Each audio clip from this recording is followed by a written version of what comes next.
방문해 주셔서 감사합니다. 여러분 모두 행복한 일만 가득하세요. 구독과 좋아요는 큰 힘이 됩니다. 고금소총 야담전설, 오늘의 이야기 시작합니다.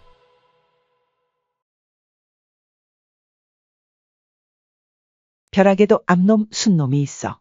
어떤 양반이 늦은 밤 여종을 품고자 부인이 잠든 사이 몰래 여종의 방에 잠입하려 하였다.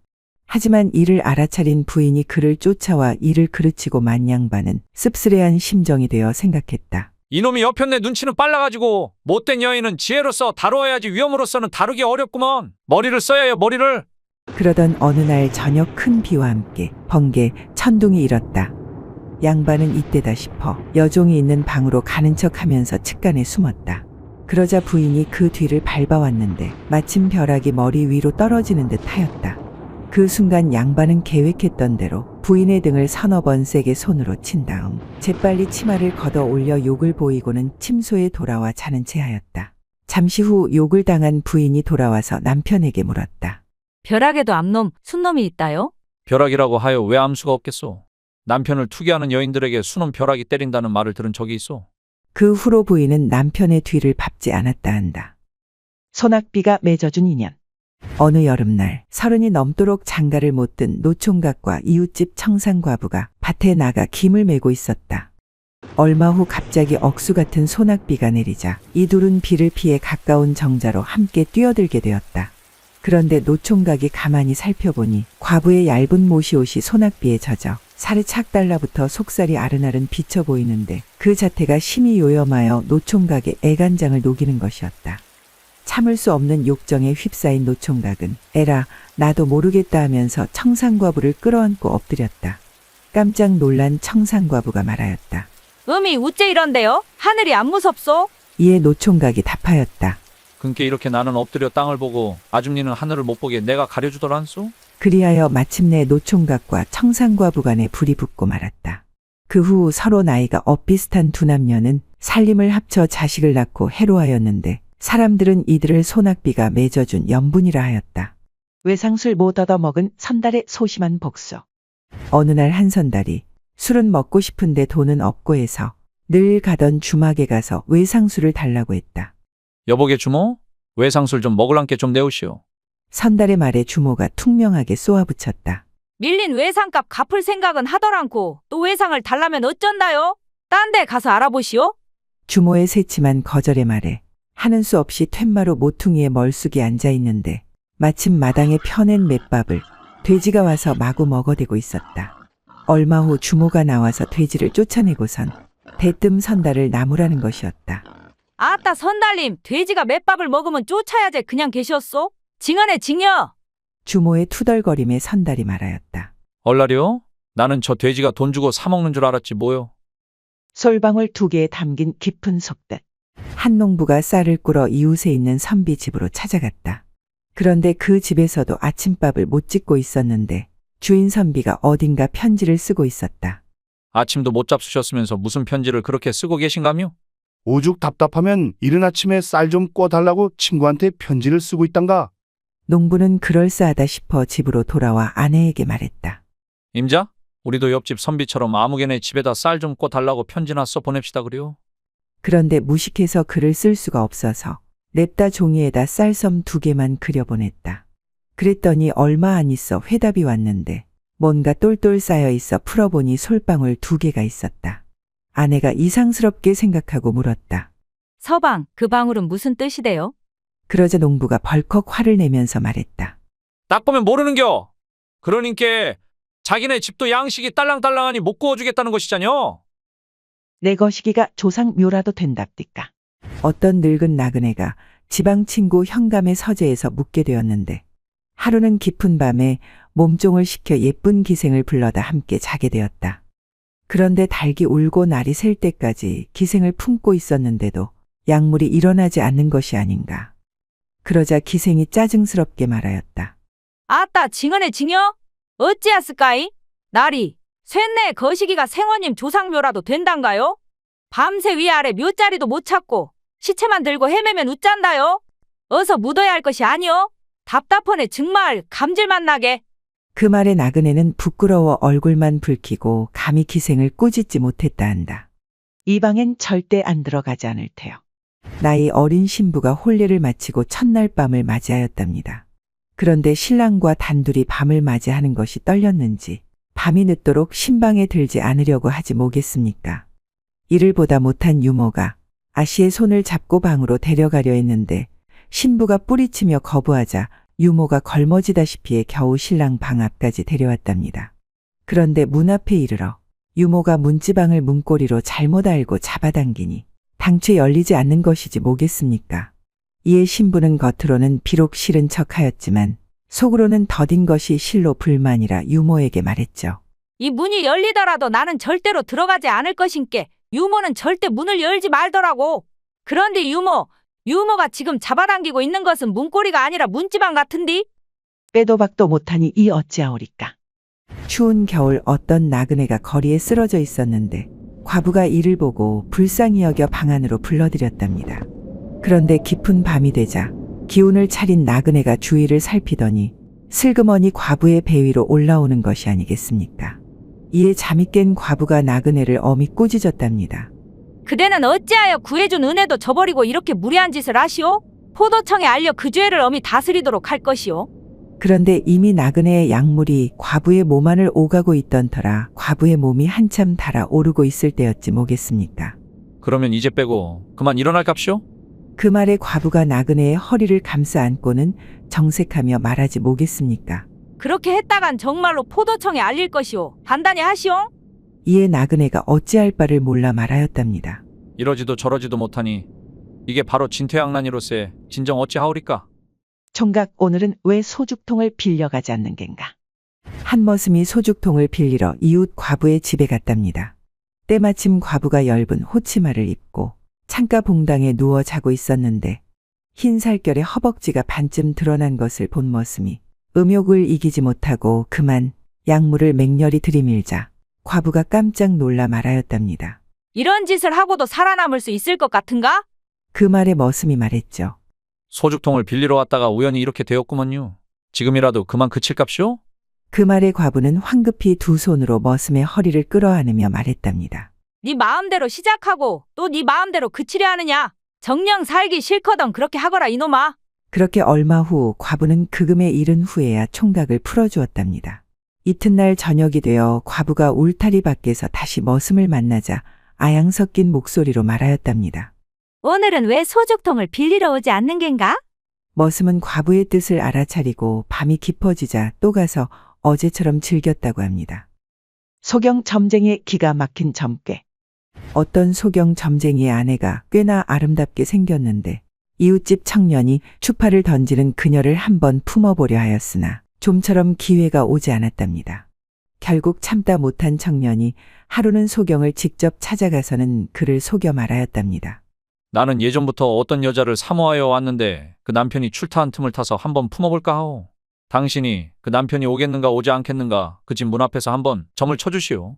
그 말에 소경이 답하였답니다. 그건 어렵지 않소. 어서 가봅시다 어서. 그러자 청년은 소경의 손을 이끌고 여기저기 여러 모퉁이를 돌아다닌 후 다시 소경의 집 앞으로 왔답니다.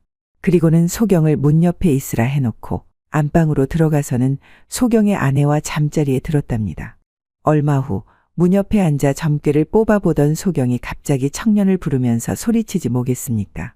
이보시오. 이번 점괘는 여인의 남편이 문 밖에 와 있는 점괘요. 빨리 일을 마치고 냉큼 나오시오. 마누라, 가족끼리는 그러는 거 아니요.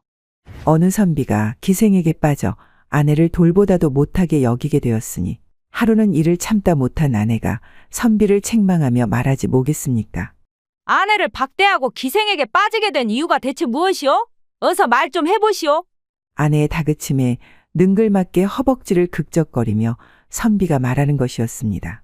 부부란 무릇 서로 공경하고 서로 분별을 가져야 하는 의리가 있지요. 하물며 아내는 존귀하여 함부로 욕정을 풀 수 없으나 기녀는 욕정이 날 때마다 마음대로 할 수 있으니 음탕한 일에도 마음껏 재미를 다할 수 있어.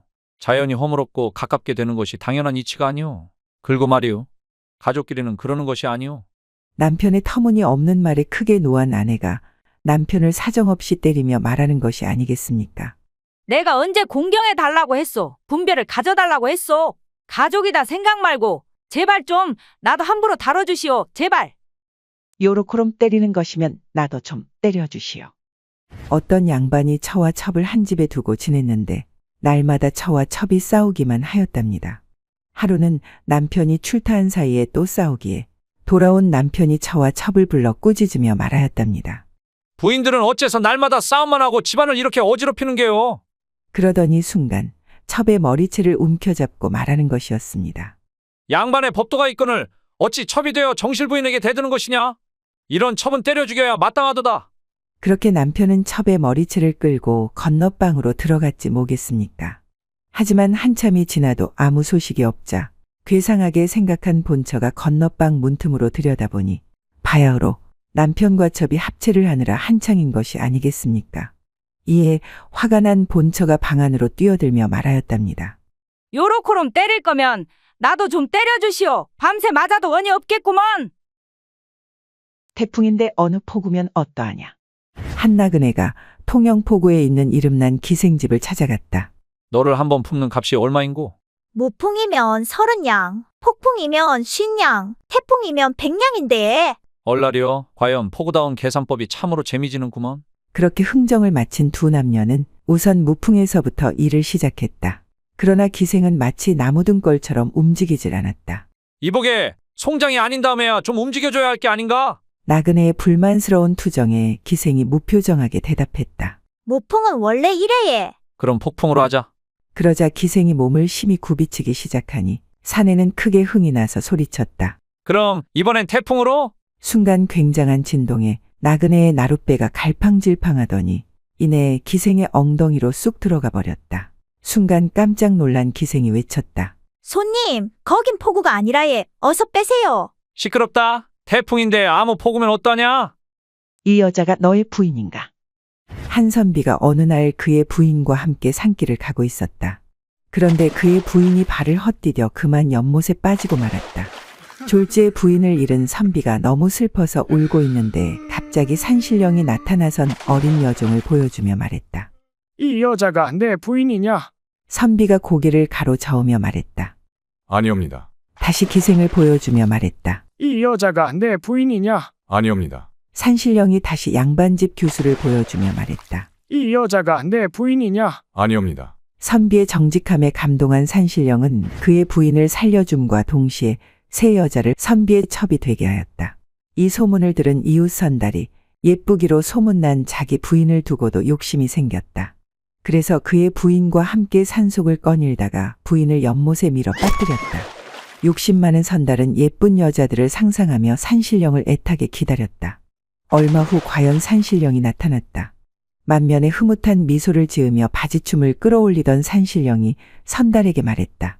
고맙구나, 선달아. 지금부터 외눈박이를 죽입시다. 어떤 주막의 주인이 행방 때마다 아내에게 보내는 암호의 말이 있었는데 바로 외눈박이를 죽입시다라는 말이었답니다. 무릇 눈이 하나밖에 없는 외눈박이라 함은 대개 남자의 소중이를 말하는 것이었으니 그 말인 즉슨 교합을 하자는 말이었죠. 어느 날 밤 삼경이 되자 남편이 아내에게 말하였답니다. 이제 외눈박이를 죽이는 것이 어떻겠소? 남편의 말에 아내가 온몸을 베베 꼬우며 말하지 뭐겠습니까? 윗방의 나그네들이 아직도 깊이 잠들지 않았으니 사경쯤 되면 틈을 봐서 죽이는 것이 어떻겠어? 때마침 윗방에 있던 나그네 중 눈이 하나밖에 없는 자가 있었는데 그가 이 말을 듣고 크게 놀라 일어나서는 함께 자고 있던 여러 나그네들을 흔들어 깨우며 큰 소리로 비명을 지르는 것이 아니겠습니까? 이보시오. 나 좀 살려주시오. 나 좀 살려주시오. 커야 할 건 작고 작아야 할 건 크다. 어떤 사람의 아내가 버선 한 켤레를 만들어 남편에게 주었답니다. 그런데 남편이 그 버선을 신으려고 아무리 애를 써도 버선이 작아서 발이 들어가질 않는 것이 아니겠습니까? 이에 남편이 버선을 휙 하고 집어던지는가 싶더니 혀까지 끌끌 차며 아내를 크게 책망하지 뭐겠습니까? 당신의 재주는 참으로 기괴하구려. 마땅히 좁아야 할 건 너무 넓어서 쓸모가 없고 마땅히 커야 할 건 좁아서 발에 맞지 않으니 무슨 놈의 재주가 이 모양이요? 그 말에 아내가 얼척이 없다는 듯 말하였답니다. 무엇이요? 당신의 물건은 어떠한 줄 아시오? 길고 굵어야 할 건 작아서 쓸모가 없고 마땅히 작아야 할 발만 나날이 커간께 그게 무슨 꼴이요? 그렇게 남편과 아내는 서로의 쓸모없는 물건을 책망하며 밤을 지새웠다고 합니다. 네 아버지가 저리 길면 내 원이 없지. 어느 선비가 슬하에 5살 난 딸 하나를 두었는데 매우 총명했다. 어느 날 밤 선비 부부가 일을 치르는데 어린 딸이 깨어나 아버지의 약물을 보고 말하였다. 아버지, 그것은 무엇이래요? 무안해진 선비가 다급히 얼버무리며 말하였다. 이것은 꼴이요. 꼴이 알지? 며칠 뒤 마구간에서 말의 약물이 까딱까딱 움직이는 것을 본 딸이 급히 어머니를 부르며 말하였다. 어머니, 아버지 꼬리가 왜 저기 달린 거야?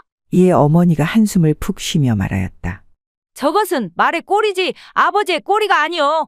네 아버지 꼬리가 저 말꼬리처럼 클짝시면 내 무슨 원이 있겠어? 은큼한 김초씨의 이쁜 여종 달래기. 하루는 여종 곱단이가 담벼락 밑에서 훌쩍훌쩍 울고 있었는데 엉큼한 김초씨가 위로해주는 척 곱단이에게 물었다. 예, 곱단아.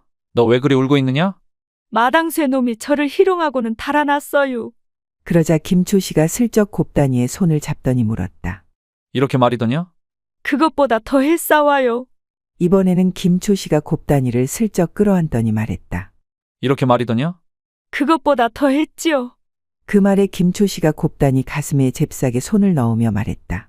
이렇게 말이더냐? 이것보다 더 했지요. 그러자 김초씨가 곱단이의 허벅지에 손을 넣으며 말했다. 이렇게 말이냐? 예, 바로 그렇게 했사와요. 저런 몹쓸 놈이 있나? 그래서 가만히 있었단 말이냐? 그러자 곱단이가 김초씨의 따귀를 후려갈기며 말했다. 그래서 저도 이렇게 따귀를 날려줬지 뭐겠어요? 갑과 을 둘 다 그렇고 그렇다. 어느 하루 갑과 을 두 사람이 옥중에 함께 있었는데 서로의 처지를 위로하며 대화를 하고 있었답니다. 먼저 갑이 을에게 묻는 것이었습니다. 당신은 무슨 죄로 이렇게 되었소? 나는 엎드려 자다가 이렇게 되었지 뭐겠소. 그 말에 갑이 의아해하며 물었답니다. 아니, 엎드려 잔 것도 죄가 되는 법이 있었소. 갑의 물음에 을이 멋쩍어하며 말하는 것이었답니다. 내 배 밑에 사람이 있었지 뭐겠소. 거참. 그러면 당신은 어떤 이유로 여기에 왔소? 을의 물음에 갑이 답했답니다. 나는 어떤 밧줄의 끝을 잡고 간 이유로 왔지요. 아니 밧줄을 잡은 것도 죄가 된단 말이오. 나라법이 어쩜 이리도 팍팍하오? 그러자 갑이 싱긋 웃으며 답했답니다. 밧줄 끝에 어떤 짐승이 매달려 있었지 뭐겠소. 사연인즉 을은 남의 유부녀를 간통하여 들어왔고 갑은 남의 소를 훔치다가 들어온 것이었답니다. 그렇게 갑과 을은 서로의 등을 토닥거릴 뿐 아무 말이 없었답니다. 바람아 제발 쉬지 말고 불어다오. 어느 시골에 음사를 즐기는 사내가 있었다. 매일 밤 아내에게 갖가지 기교로 쾌락을 선사하니 아내 또한 그 맛에 재미가 들었다. 하루는 사내가 마당에 괴목나무에 아내를 묶어놓고 음사를 즐기고 있었다. 그런데 흥분이 극에 달하려는 순간 갑자기 집에 불이 났다. 사내는 당황한 나머지 나무에 묶인 아내도 잊은 채 불을 끌어갔다. 때마침 지나가던 스님이 사내를 도와 불을 끄려는데 들고 있던 부채가 신경 쓰여 둘 곳을 살피다. 마침 나무에 구멍이 보이길래 그 구멍에 부채를 냅다 꽂아놓고 불을 끄기 시작했다. 그런데 이따금씩 바람이 불 때면 구멍에서 야릇한 소리가 들려왔다. 알고 보니 이 구멍은 다름 아닌 아내의 옥문이었던 것이다. 잠시 후 살랑바람이 강풍으로 변해 부채가 요동치니 그렇지 않아도 흥분이 오를 대로 오른 아내가 그 흥을 버티지 못하고 외쳤다. 바람아 쉬지 말고 불어라. 초가삼간 타든 말든 제발 쉬지 말고 불어라. 관찰사가 되려 이러는 것이죠. 조오늘이 황해도 관찰사로 있을 때의 일입니다. 조오늘은 항상 이른 새벽에 아미타불을 염송하는 것으로 하루를 시작했죠. 하루는 관내 9년을 순시하던 중 배천에 이르러 하루를 묵어갈 일이 있었답니다. 조오늘이 잠을 자고 있었는데 새벽이 되자 갑자기 밖에서 조오늘 하며 염송하는 소리가 들려오는 것이 아니겠습니까? 이에 잠을 깬 조오늘이 방문을 열어 주위를 살피니 배천 현감 박희문이 먼 산에 합장을 하고 염송을 하고 있지 뭐겠습니까? 아니 현감, 지금 뭐 하시는 게요? 이른 새벽부터. 이에 박희문이 배시시 웃으며 말하였답니다. 관찰사께서는 아미타불을 염송하여 성불코자 하시니 저는 조오늘을 염송하여 관찰사가 되고자 그리 하였나이다. 그 말에 조오늘은 그를 눈여겨두었다가 훗날 조정의 그를 황해도 관찰사로 청거하였다고 합니다. 손이 셋인 사람이 어디 있단 말이요. 어떤 총각이 이웃에 사는 여인을 사모하다 여인의 남편이 멀리 나가게 된 틈을 타서 그 여인과 상통을 하였다. 그러나 여인은 탄론할 기미가 보이자 두려웠던 나머지 총각을 강간죄로 관아에 고소하였다. 이에 사또가 여인에게 물었다. 저 사내가 너를 범하려 할 때 왜 그를 막지 않았는고? 사또의 말에 여인이 원통해하며 말하였다. 저 총각이 쇳내를 범할 적에 한 손으로 저희 두 손을 잡고 다른 손으로 저희 입을 막고 또 다른 한 손으로 그의 물건을 집어넣으니 저와 같이 연약한 여자가 어떻게 저항할 수 있었겠어요? 그 말에 사또가 한참 생각을 하더니 곧 크게 노하며 말했다. 천하에 손이 세 개나 되는 사람이 어디에 있는고? 너는 무고의 율을 면치 못할 것이야. 사또의 불호령에 여인이 떨리는 목소리로 말하였다. 실은 저의 손을 잡고 입을 막은 손은 저 총각의 손이지만 저 사람의 물건을 집어넣은 손은 제 손이었구먼요. 여인의 말에 사또는 책상을 치면서 크게 웃었다 한다. 어느 것이 내 상전의 이빨이더냐. 유랑하던 한선비가 어느 기생과 사랑하다 이별하게 되었다. 이에 기생이 슬피 울며 말하였다. 서방님, 이제 가면 언제 오겠소? 원컨대 이빨 한 개라도 정표로 남겨두고 가시오. 당신 이빨을 남편 삼아 평생 수절하고 살 것이오. 이에 크게 감격한 선비가 당장에 생리 하나를 빼어주고 길을 나섰다. 한참을 길을 걷다 보니 불현듯 이유모를 눈물이 솟구쳐 하염없이 울고 있었다. 때마침 지나가던 한 나그네가 이를 보고 우는 까닭을 묻는 것이었다. 이보시오. 어찌 이리 슬피 우시는 게요? 그게 말이오. 내 어떤 기생을 사랑하다 헤어졌는데 아직도 그 회포를 잊을 수가 없어 이리 우는 것이 아니겠소. 선비의 이야기를 찬찬히 들어보니 얼마 전 자기가 취했던 바로 그 기생이 아닌가. 괘씸했던 나그네가 당장에 종을 보내 자신의 이빨을 찾아오게 했다. 이에 기생이 한 주머니나 되도록 모아놓은 이빨을 던져주며 말했다. 어느 게 내 상전의 이빨이냐? 어린 신랑과 나이든 신부. 어떤 양반이 아름다운 며느리를 얻었는데 아들은 며느리보다 나이 어린 신랑이었다. 혼례를 치르고 난 뒤 아들만 먼저 집으로 데려오고 그 후에 태기를 하여 며느리를 집으로 들이기로 하였다. 얼마 후 그날이 되어 이웃 사람들과 사돈을 초대해 성대하게 잔치를 열고 있었다. 그런데 좀 전까지 즐거워하던 어린 신랑이 집에 들어선 며느리를 보자 냅다 도망을 치는 것이 아닌가. 그러더니 어린 신랑이 여러 빈객들 앞에서 손가락으로 신부를 가리키며 말하는 것이었다. 일전에 나를 눕혀선 팔로 꽉 끌어안고 다리로 나를 끼고 무겁게 내리누른 후 자기의 오줌 누는 물건으로 밤새도록 내 것을 문지르면서 내 배 위에다 숨을 헐떡이며 사람을 못 견디게 한 여자가 뭐하러 여기까지 또 온 게야. 아이고 무서워라. 그 말에 빈객들이 웃음을 참으며 서로 눈도 마주치지 못했다 한다. 당신은 낮과 밤이 어찌 이리 다르오. 퇴계 이황 선생이 하루는 제자들을 가르치는 자리에서 일장훈계를 하고 있었다. 모름지기 사내란 점잖음을 제일의 덕으로 삼아야 하느니라? 알겠느냐? 이때 갑자기 이황 선생의 부인이 방문 앞에서 들어가기를 청하였다. 영감, 내 잠시 들어가도 되겠소? 무슨 일인데 그러시오. 어서 들어와 보시구랴. 방 안에 들어온 부인이 말하였다. 제가 밖에서 들으니 점잖음에 대한 얘기를 하는 것 같아 이렇게 들어왔지요. 부인은 갑자기 자세를 고쳐 앉고는 제자들이 보는 앞에서 이황 선생에게 되물었다. 어찌 영감은 밤과 낮이 그렇게 다르오?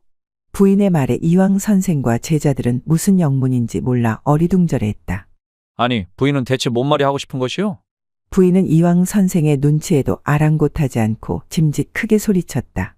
당신은 밤만 되면 저한테 자꾸만 덤비면서 낮만 되면 점잖음을 찾는 그 이유가 무엇이다요? 한마디 해악의 말에 담긴 미덕. 어느 신랑이 처가에 갔는데 처남댁이 반가워하며 인사를 마친 후 밥을 지어 대접하고 그 옆에 서서 제삼 간곡히 말하는 것이었습니다. 비록 반찬은 없지만 맛있게 잡수시오잉. 이에 신랑이 대답을 하고 첫 숟갈을 들어 씹는데 씹자마자 우지끈하는 소리가 들려오는 것이 아니겠습니까? 밥 안에 돌이 있었던 것이었습니다. 순간 처남댁의 표정이 굳어지더니 무안해하며 말하였답니다. 쌀에 어찌나 돌이 많은지 여러 번 잃었는데도 돌이 나온단가요? 이를 어찌해야 했을까이? 이 말에 곧 신랑은 대수롭지 않은 듯 웃으며 말하지 않겠습니까? 그래도 쌀이 더 많구만요. 괜찮어라. 신랑의 말에 그제야 처남댁에 굳었던 얼굴이 펴지며 미소를 보였으니 한마디 해악의 말로 훈훈한 밥상머리가 되었지 뭐겠습니까? 내 방귀를 어디서 가로채시오. 어떤 신부가 처음으로 시부모를 뵙게 되는 날이었답니다. 짙은 화장에 곱게 차려입은 신부가 대청에 나오자 일가 친척 모두가 입을 모아 그녀를 칭찬하였죠. 그런데 신부가 시부모 앞에 나아가 술잔을 받들어 올리는 순간이었답니다. 긴장한 나머지 그만 뽕하고 방귀를 뀌고 말았지 뭐겠습니까. 이에 친척들 모두 웃음을 참고 서로 돌아보기만 하였는데 이를 보다 못한 신부의 유모가 일어나서 말하는 것이었습니다. 쇳내가 워낙 늙어서 엉덩이가 허하여 방귀를 뀌었으니 송구하기 그지없구만요. 부끄럽습니다요.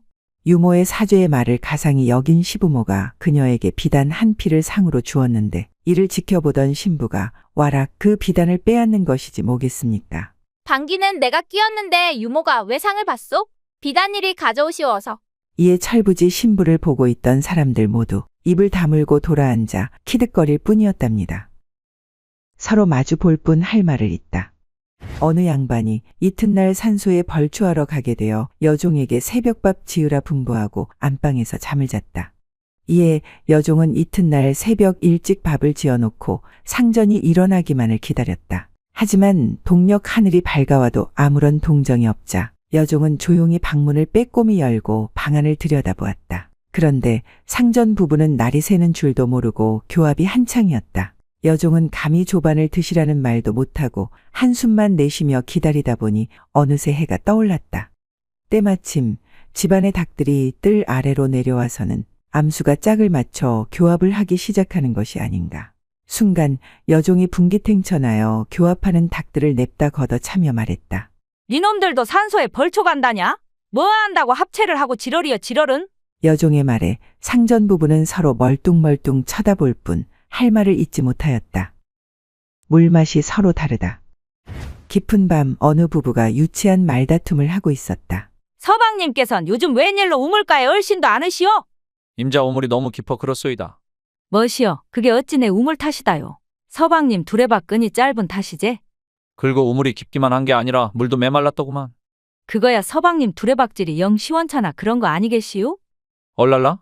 이웃쌤에선 내 두레박질에 물만 펑펑 쏟던데 뭔 소리를 그렇게 한디야? 뭐시여, 나 몰래 옆집 샘을 이용하셨단 말이여? 그럼 어떡할게요? 임자 샘물이 메마르니 한번 이웃 샘을 잠깐 이용했지? 그런데 말이여 서방님, 참으로 이상한 일이지라? 이웃 두레박은 이 샘물이 달고 시원타고 벌써 몇 달째 애용 중이지라?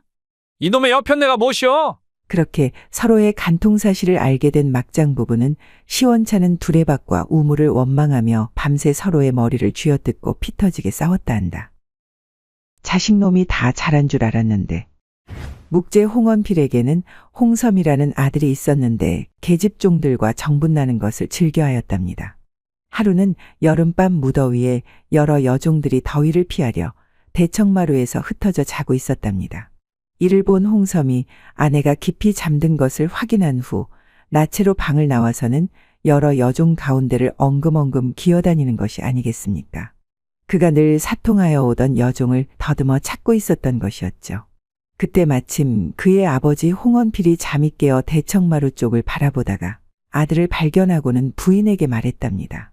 얼라리오, 나는 섬이가 이미 장성한 줄 알았더니 이제야 비로소 엉금엉금 기는 방법을 터득하였네 그려? 이 말을 듣고 아들 홍섬이 놀라고 부끄러워 방 안으로 달아나 버렸지 뭐겠습니까. 이웃집 김서방은 잘만 하더라. 어떤 여인이 있었는데 음모가 심이 길어서 마치 말갈기와 같았답니다. 그래서 매번 방사를 할 때면 남편이 손가락으로 음모를 정성스럽게 갈라 해친 후에야 합체를 하였답니다. 그러던 어느 날 밤, 여느 날과 다름없이 방사를 하려 남편이 음모를 정성껏 해치고 있었는데 흥분한 여인이 움찔하는 통에 그만 남편의 손톱이 거시기를 스쳐 생채기가 나고 말았지 뭐겠습니까. 이에 너무나 아팠던 나머지 아내가 남편을 두 발꿈치로 걷어 차내면서 말했답니다. 이웃집 김서방은 털을 가르지 않고도 그 놈만으로도 잘 찾고 잘 말하던데? 아이고 이진상아, 언제 그렇게 할겨? 이 말에 대노한 남편이 아내의 말갈기를 한 움큼 잡아 뽑으며 말하였답니다. 이놈의 여편네 아주 민둥산을 달리게 만들 것이구먼. 아버지, 걔도 편지를 쓰고 있습니다. 어느 선비 부부가 하루는 부슬부슬 비는 오고 어린 아들은 마침 밖에 나가고 없어 딱히 할 짓도 없고 하니 대낮부터 합체를 하기 시작했답니다. 그때 마침 아들이 대문을 들어서며 큰 소리로 외치지 않겠습니까? 아버지, 손님 오셨어요. 어서 나와보시어요. 그러자 다급해진 선비가 소리 질렀죠. 지금은 편지를 쓰고 있으니 다 쓰고 곧 나간다고 일러라. 잠시 후 선비가 합체를 다 마치고 사랑방으로 나와 시치미를 뚝 떼고 기다리던 손님과 얘기를 나누는데 때마침 마당 한 구석에서 개들이 열심히 합체를 하고 있는 것이 아니겠습니까? 그러자 개들의 그 짓을 바라본 아들이 큰 소리로 탄식하며 말하지 뭐겠습니까? 아버님, 지금 걔도 열심히 편지를 쓰고 있사옵니다. 무덤 앞에서 부채질하는 수절 과부의 반전사연. 어느 선비가 깊은 밤 산속에서 길을 잃어버렸다. 날도 어두운데 주위에 인가도 없으니 이 일을 어찌할꼬. 선비는 한참을 당황스러워하며 산길을 헤매고 있었다. 그러다 어느 무덤 앞에서 쉼없이 연신 부채질을 하고 있는 한 여인을 발견했다. 순간 선비는 귀신일지도 모른다는 생각에 떨리는 목소리로 말을 걸었다. 건 니시오? 귀신이요? 사람이요? 그러자 여인이 심드렁하게 대꾸했다. 거 딱 보면 모르시오. 사람 아니오, 사람. 귀신이 아니라는 말에 한시름 놓은 선비가 물었다. 헌데 이 야심한 밤에 남의 무덤 앞에서 대체 뭐라는 것이오? 남의 무덤이라뇨? 이건 얼마 전 죽은 제 남편의 무덤인 것을. 그렇군요. 아니 그런데 남편의 무덤 앞에서 부채질은 왜 하는 것이오? 선비의 물음에 여인이 정색하며 말했다. 남편이 죽기 전에 저에게 신신당부한 말이 있지요. 무덤에 흙이 마르기 전까지는 절대로 딴 놈에게 시집가지 말라고. 처녀 뱃사공과 나그네의 기싸움. 한 나그네가 나룻배를 타고 강을 건너갈 일이 있었다. 노를 젓는 뱃사공이 예쁜 처녀인 걸 알아본 나그네가 엉큼한 말장난을 하기 시작했다. 여보, 배 좀 살살 흔들어 줬소. 서방님 힘드네 그려. 나그네의 말에 처녀 뱃사공이 버럭 화를 내며 말했다. 뭔데? 내가 왜 그쪽 마누란데? 그야 내가 당신 배 위에 올라탔으니 그대가 내 마누라가 아니면 뭐겠소? 뭐라카노? 얼마 뒤 배가 강가에 도착하자 나그네가 만족스러운 듯 박장대소하며 배에서 내리니 처녀 뱃사공이 유유히 노를 저어가며 말했다. 아들아, 잘 가거래. 이 말에 나그네가 가던 길을 멈추고 화를 내며 말했다. 내가 왜 당신 아들이오? 처녀 뱃사공이 희죽거리며 말했다. 임마, 네가 내 뱃속에서 나왔으니까 내 아들이지 뭔데? 남편이 술을 끊지 않는 기막힌 이유. 하루가 멀다 하고 매일같이 술을 마시는 남편이 있었다.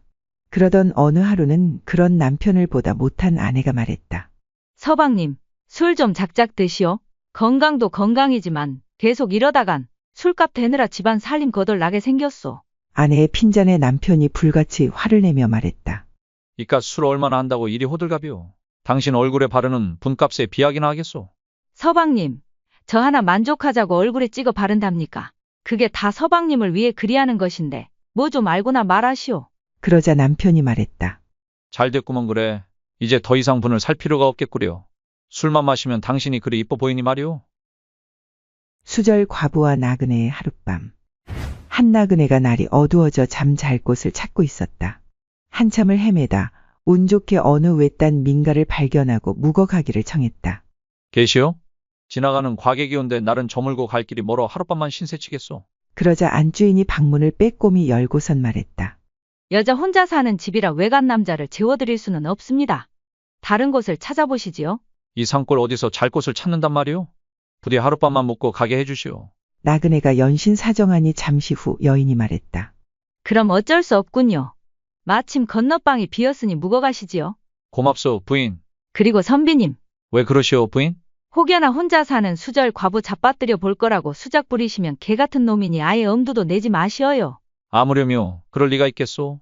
내 뼈대 있는 가문의 유생으로 그럴 일은 절대 없을 것이오. 걱정하지 마시오. 내 인제 그만 들어가서 몸 좀 뉘어야겠소. 그럼 이만. 그렇게 나그네는 고맙다고 말한 뒤 건너방에서 골아떨어졌다.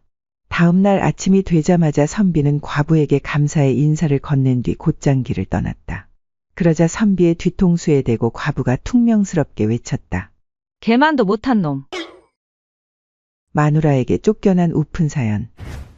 어느 양반가 교수가 길을 가다 저잣거리에 앉아있는 거지들을 보고 말을 걸었다. 넌 나이가 아직 어린 것 같은데 어찌하여 길거리에서 이리 빌어먹고 있느냐. 제 나이 32인데 밥 차려달라고 했다가 마누라한테 쫓겨나 거지로 살고 있습죠. 여인은 혀를 끌끌 차며 옆에 앉아있는 거지에게도 똑같이 물었다. 저는 올해로 50살이온데 이사 가는 날 저를 버리고 갈까 두려워 장롱에 숨어 있었는데 그만 장롱을 버리고 가는 통에 이 꼴이 되었지요. 여인이 씁쓸한 웃음을 짓더니 다시 그 옆에 나이 많아 보이는 거지에게 물었다. 저들은 그렇다 치고 너는 자식들한테 한창 효도 받으며 살 나이인 것 같은데 여기서 왜 이러고 있느냐? 그러자 나이 많은 거지가 말했다. 옳죠. 팔순잔치까지 하였습죠. 헌데 마누라가 아직까지 살아있다며 쫓아냈습니다. 졸지의 도인의 기가 막힌 답변. 울고 있는데 한 여인이 깊은 산속에서 도사를 모시며 함께 수련하고 있었다. 그녀의 스승은 삼라만상의 이치를 모두 깨친 사람이었다. 하루는 여인이 갑자기 억울한 듯 스승에게 물었다. 이 여자가 스승님, 내 부인이냐? 왜 여인네는 여러 남자와 잠자리하면 닳고 다른 걸레라 욕하고 반대로 이 여자가 내 남정네들은 여러 부인이냐? 여자와 잠자리하면 능력 있는 사람이라 추켜 세우는 겁니까? 그러자 스승이 눈을 감고 고뇌하는 새 여자를 선비의 잠시 후 대답했다. 자물쇠 하나가 여러 개의 열쇠로 열린다면 그 자물쇠가 과연 쓸모 있는 것이겠느냐? 하물며 열쇠 한 개로 모든 자물쇠를 열 수 있다면 그것은 만능 열쇠나 진배 없으니 추켜 세워짐이 마땅한 이치 아니겠느냐? 어느 노부부의 동상이몽 내렸다. 어느 마을에 예순이 훌쩍 넘은 어느 동갑내기 노부부가 살고 있었다. 한평생 서로를 짧은 이야기 아끼며 모음 살아왔고 재미있게 그런 보셨나요? 그들을 많은 사람들이 오늘도 행복한 부러워했다. 하루 되시기 그러던 어느 바랍니다. 날 다음 백발이 시간에 성성한 더욱 한 재미진 도인이 이야기로 찾아와 호리병을 찾아오겠습니다. 주며 말했다. 구독과 좋아요, 평생 알림 서로만 설정 보며 살아온 부탁드립니다. 것에 더 감동하여 재미있는 이 이야기를 호리병을 원하신다면 선물로 다음 주겠소. 동영상과 두 추천 가지 소원을 동영상 꼭 들어줄 시청 것이니 바랍니다. 신중하게 감사합니다. 소원을 비시오. 그러더니 도인은 안개 속으로 사라져 버렸다. 잠시 후 할머니가 먼저 호리병을 문지르며 말했다. 대궐 같은 집이 있었으면 좋겠구먼. 그 말이 끝나기가 무섭게 노부부가 살던 허름한 초가집이 커다란 기와집으로 변했다. 그 모습에 할아버지가 재빨리 할머니가 들고 있던 호리병을 빼앗더니 외쳤다. 이제 이 할망구 말고 젊고 싱싱한 아내와 한번 살아보고 싶구먼. 30살은 나보다 어렸으면 원이 없겠구먼. 그 말이 끝나는 순간 할아버지는 30년이나 폭삭 늙어버렸다. 남편이 꿈꿔온 평생의 소원. 어느 고을에 여자를 매우 밝히는 선비가 있었다. 하루가 멀다 하고 기생집을 드나들었으니 어느 날 이를 보다 못한 그의 아내가 말했다. 서방님, 여자가 그리도 좋으십니까? 아무리 그렇기로써니 허구한 날 기생집만 드나들고 아내인 저는 거들떠 보지도 않으시니 이 어찌 원통하지 않겠소? 이대로는 더 이상 당신과 살 수 없을 것 같소. 내 지금 당장 절로 들어가 삭발하고 비구니가 되어버릴 것이오. 이렇게라도 하면 남편이 겁을 먹고 정신을 차릴까 싶어 협박하듯 아내가 남편에게 말한 것이었는데 남편은 오히려 기뻐하며 부인에게 말했다. 잘 생각하시옵소. 내 이제야 평생의 소원을 이룰 수 있게 되었구려. 소원이라니요? 내 비구니를 안아보는 것이 평생의 소원이었는데 이제야 이룰 수 있게 되었구려. 고맙소, 임자. 당신 뜻을 꺾지 않으리다. 알몸으로 길거리에 나선 여인. 한 여인이 산에서 수련하는 도사에게 신비한 약초 하나를 받았다. 이것을 먹으면 내 몸을 다른 사람들이 볼 수 없을 것이다. 대신 내가 입은 옷은 투명하게 만들어 주지 못하니 약효를 보려고 든 옷은 모두 벗어야 하느니라. 약초의 효능이 궁금했던 여인은 약초를 먹고 옷을 훌렁 벗은 뒤 길거리를 걸어 다녔다. 그런데 보이지 않을 거라는 도사의 말과 달리 그녀를 본 남정네들이 발정난 얼굴로 그녀에게 달려드는 것이었다. 속았다고 생각한 여인은 그 길로 도사를 찾아가 화를 내며 말했다. 도사님, 약초를 먹으면 제 몸이 다른 사람에게 보이지 않는다고 하셨지요. 그런데 약초를 먹고 알몸으로 길에 나갔는데 많은 남정네들이 저에게 추파를 던졌습니다. 어찌 된 겁니까? 그러자 도사가 말했다. 그놈들은 사람이 아니라 짐승들이니라. 위험하고 엉큼한 나그네. 한 나그네가 산길을 가다 날이 어두워져 잘 곳을 찾고 있었다. 한참을 헤매던 나그네가 겨우 초가집 하나를 발견하고 유숙을 청하였다. 이리 오너라, 이리 오너라. 선비의 부름에 잠시 후 방문이 살짝 열리더니 한 여인이 빼꼼히 쳐다보며 말했다. 무슨 일이시오? 날도 저물고 길도 보이지 않아 그러니 오늘 하루 묵어갈 수 있겠는가? 선비의 간곡한 청에 여인이 말했다. 송구하오나, 저희 집은 방도 하나인데다 딸령과 저 단둘이만 있어 사내를 드리는 것은 아니될 말입니다. 다른 곳을 찾아보시지요. 초행길에 한 치 앞도 보이지 않는데 이 어찌 위험하지 않겠는가? 오늘만 부탁하네. 선비의 통사정에 한참을 뜸을 들이던 여인이 말했다. 그럼 오늘만 주무시고 가시지요. 이리하여 한방에서 어머니, 딸, 선비 3명이 자게 되었다. 깊은 밤이 되어 여인이 화장실을 다녀와야 하는데 딸과 선비만 한방에 남겨두는 것이 여간 불안한 것이 아니었다. 얘야, 예, 어머니. 내가 뒷간에 가야 하니 혹시라도 선비가 수작을 부리거들랑 내가 시킨 대로 하거라. 네, 어머니. 선비가 너의 입술을 훔치면 오이오이 하고 가슴을 더듬으면 사과하고 허벅지를 만지거들랑 배라 하고 너의 전복을 만지거들랑 참외라고 외치려무나. 네, 어머니. 그렇게 신신당부하고 여인은 뒷간으로 갔다. 잠시 후 볼일을 다 보고 방 앞에 막 왔는데 방 안에서 딸의 다급한 목소리가 들려왔다. 살아다. 저승으로 간 두 여인. 두 여인이 죽어 염라대왕 앞에 불려 나와 있었다. 한 여인이 말했다. 전 결혼 전에도 수처녀였고 결혼 후에도 서방님만 보고 살았습니다. 허허, 갸륵한지고 여기 이 열쇠를 바꿔라. 이게 무슨 열쇠죠? 그건 천당의 문을 여는 열쇠이니라. 그 모습을 지켜보던 다른 여인이 벌벌 떨면서 염라대왕에게 말했다. 전 혼인 전에도 수많은 남자와 잠자리를 즐겼고 혼인 후에도 남편 몰래 많은 남자와 놀아났습니다. 죽을 죄를 지었습니다. 어허, 고향 것. 헌데 그 많은 남자가 왜 그리 너를 안고 싶어 한 것이더냐? 제가 낮에는 양반집 교수같이 도도하다가도 밤만 되면 기방의 기생보다도 농염했기 때문이지요. 가만히 듣고 있던 염라대왕이 다급히 품고 있던 열쇠 하나를 꺼내 여인에게 주었다. 대왕님, 설마 이것은 지옥문을 여는 열쇠? 그러자 염라대왕이 말했다. 아니다. 그건 내 방 열쇠니라. 하룻밤 쉬어가도 되겠소. 방랑시인 김삿갓이 하루는 해가 저물어서 더 이상 길을 갈 수가 없었다. 마침 큰 집이 눈에 띄어 그 집에 가서 하룻밤 묵어가기를 청하였다. 그러나 집주인은 이런지하에 거절했다. 여기는 여관이 아니니 저 건너 객주집으로 가보시오. 그러자 김삿갓이 주인에게 물었다. 궁금한 것이 있는데 주인께서는 이 집에서 몇 대째 살고 있는 것이오? 16대째 쭉 살고 있습죠. 주인의 대답을 듣고서 그가 또 물었다. 그럼 그 16대가 지금 다 생존해 계시는 게요? 그야 다 세상을 뜨셨지요. 그 말에 김삿갓이 빙그레 웃으며 말했다. 그렇다면 당신도 살다가 언젠가는 갈 것이 아니겠소? 따지고 보면 당신도 나그네요. 나도 나그네입니다. 그러니 같은 처지에 하룻밤만 재워주시오. 집주인은 재치 있는 김삿갓의 말을 듣고는 껄껄껄 웃더니 하룻밤 유숙을 허락하였다. 얼마면 되겠소? 어느 고을에 의술이 뛰어난 의원이 있었는데 죽은 사람도 살려낼 만큼 명의로 소문이 자자했다. 하지만 뛰어난 의술과는 달리 속이 옹졸하고 돈만 밝혀 평판은 그리 좋지 못했다. 하루는 죽을 병에 걸려 사경을 헤매던 이웃 마을 양반댁 아들을 이틀 만에 살려냈다. 홍 의원, 내 아들을 살려줘. 정말 고맙네. 변변치 못하지만 정성껏 준비했으니 받아주시게. 안주인이 내놓은 것은 비단 주머니였는데 이를 본 의원이 곧 언짢은 얼굴을 하더니 말했다. 부인, 저는 물건으로는 사례를 받지 않습니다. 돈으로 주심이 어떠하실는지요? 흠칫 당황한 부인이 비단 주머니를 집어들며 말했다. 얼마를 드리면 섭섭하지 않겠는가? 10량이면 되옵니다. 그 말에 부인이 잠자코 비단 주머니를 열더니 10량을 꺼내주며 말했다. 여기 있네, 10량. 그렇게 말하고는 엽전 가득한 비단 주머니를 들고서 쌩하고 나가버렸다. 마님들의 은밀한 사생활. 하루는 대감부인 넷이 모여 앉아 비밀 얘기로 수다를 떨고 있었다.